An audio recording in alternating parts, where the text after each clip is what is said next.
Ravens quarterback Lamar Jackson does everything for the Ravens on offense. He is their spark plug on the air and ground. But lately, there has not been much progress between the Ravens and the quarterback Lamar Jackson for a contract extension, which has been looming since last season and is problematic for both sides.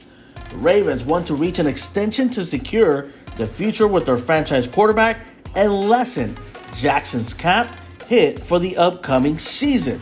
Baltimore officially picked up the fifth-year option for Jackson's 3 days prior to the deadline, which will cost the team over $23 million for this upcoming season. Jackson is likely for a 5-year, $200 million or more deal if the Ravens want to keep him.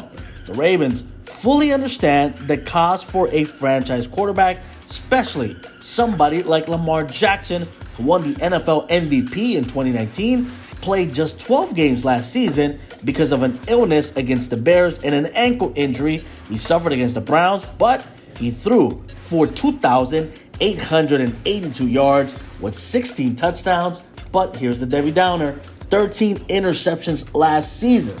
The Ravens have not lost confidence in him and want to get a deal done as soon as possible. But in the meantime, GM Eric DeCosta does plan to help Jackson by upgrading the offensive line to better protect Lamar Jackson.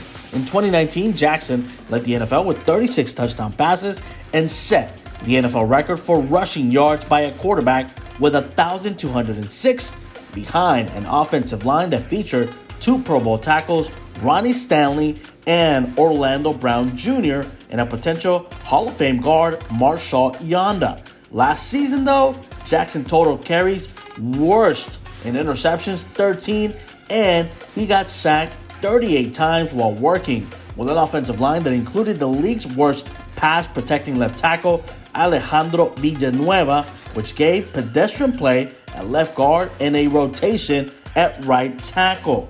If a few moves are made and some returning players step up, Baltimore not only has a chance of fixing the offensive line next season, but providing a stable foundation in front of Jackson for years to come. He is their franchise quarterback. He is the guy who keeps the ball moving on offense for the Ravens, on the ground, on the air, and gives you a lot of wild plays when you least expect it. He's also gotten the Ravens wins when they needed them the most, and also kept the Ravens in contention as a possible Super Bowl favorite every year he's been in the league. In the meantime, pay the man and upgrade that offensive line so he can give us more touchdowns on the air and on the ground.